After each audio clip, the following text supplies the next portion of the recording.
Hello there, everyone. How you doing? Sorry for taking 2 days off. I was a wreck, both emotionally and physically. But I'm back here with some r/entitled people, where the people are very entitled. Please like the video, leave a comment with your thoughts, subscribe to the channel, fuck your mother, I don't know, I'm not your parent. Now let's get started. Entitled mother demands her son gets to marry a minor.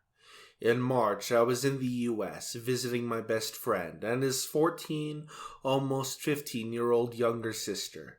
We decided since we don't have it in my country, we'd go to KFC, where this all took place. While my friend was ordering for us, me and his sister, who I'm calling Bryn for the story, were sitting and waiting with a table. From where we sat, we had view of both the register and entrance, and we were seen from both of those places. In comes entitled mother with her son, who looked to be in his early 20s. This guy was obese, and his mother was no different. And yes, this is somewhat important to the story. While we were waiting, entitled mother and her son came by and sat by the table next to us, and they started talking about something, and they were quite loud. And this is when she became a female dog, also known as a bitch. Entitled mother: Excuse me, what's your name? Oh, hey, sorry, I don't tell strangers my name, Bryn said. Entitled mother said, I'm in EM, now what's yours? I say, miss, she isn't going to tell her your name. Entitled mother said, how old are you? I say, she is a minor. And entitled mother said, I didn't ask you, did I? And then I said, I'm not going to let her talk to you. You're a stranger. I did this as a sisterly instinct, even though she really isn't my sister. It's more of a close bond kind of thing. EM back to Bryn said, this is my son, OM, stands for obese man, and he finds you really attractive. I say to Bryn that we can move tables if you want. Entitled mother said, excuse me, I was talking. OM recently became divorced, and he found you really cute. Would you like to go out with him? Lady, she is a child. What is wrong with you? We got up and moved tables, so we're closer to the register, where my friend is now ordering, and wouldn't you know it, they were following right behind us. EM said, excuse me, stop thinking that you're better 'cause you're slim and he's on the bigger side.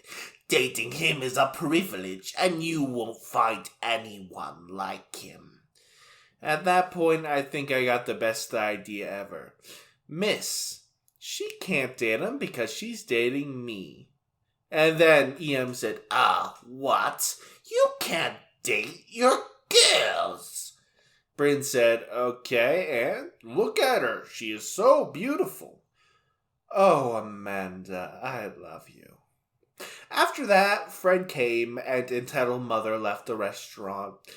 And the chicken was disgusting, by the way. KFC, kind of greasy. Not gonna lie.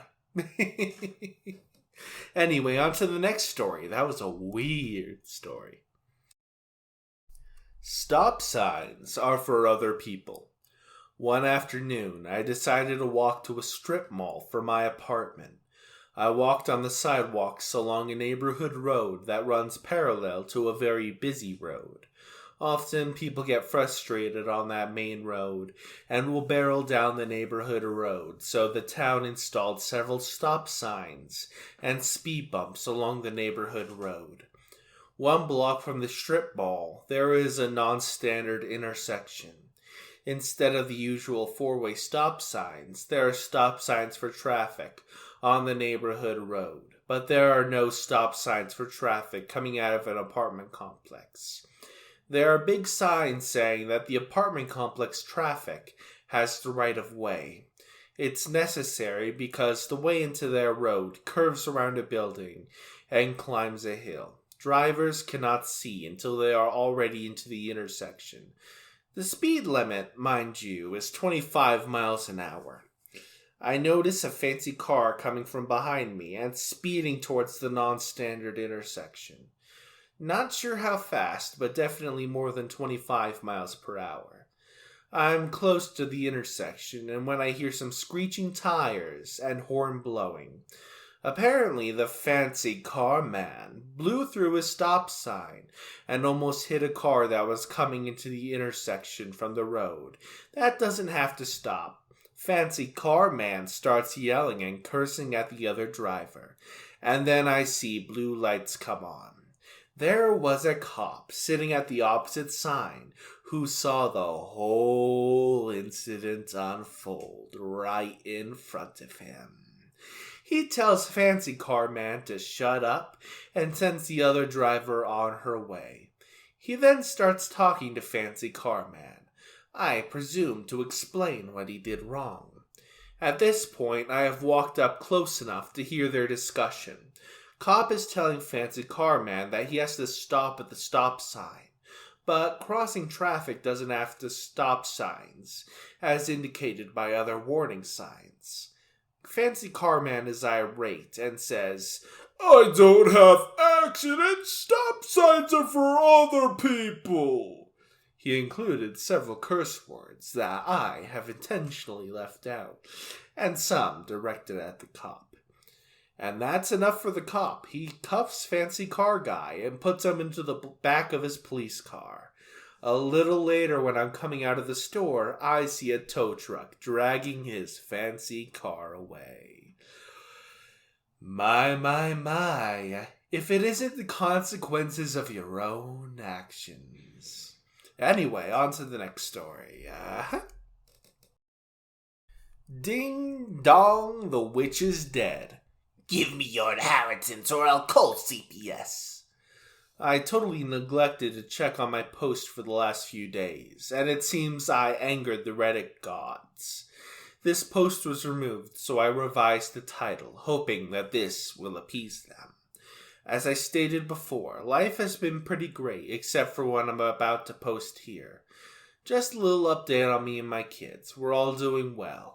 I'm still here with my boyfriend Kyle, and we're enjoying a meaningful, loving, and wild relationship.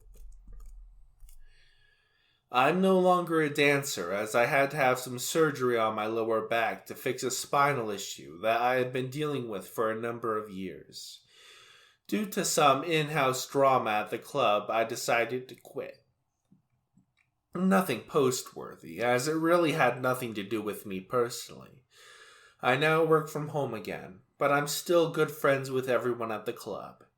Anyway, that's about it for the update. On to the insanity. Well, as you saw by the title, you might have a clue. I got a phone call a month ago, and it was told to me that my mother, who I call Beelzebitch, passed away in prison from a stroke. At first, I didn't really care. I told them that it was their problem, not mine. But my attitude changed when they told me that I was entitled to some inheritance, and that threw me for a loop.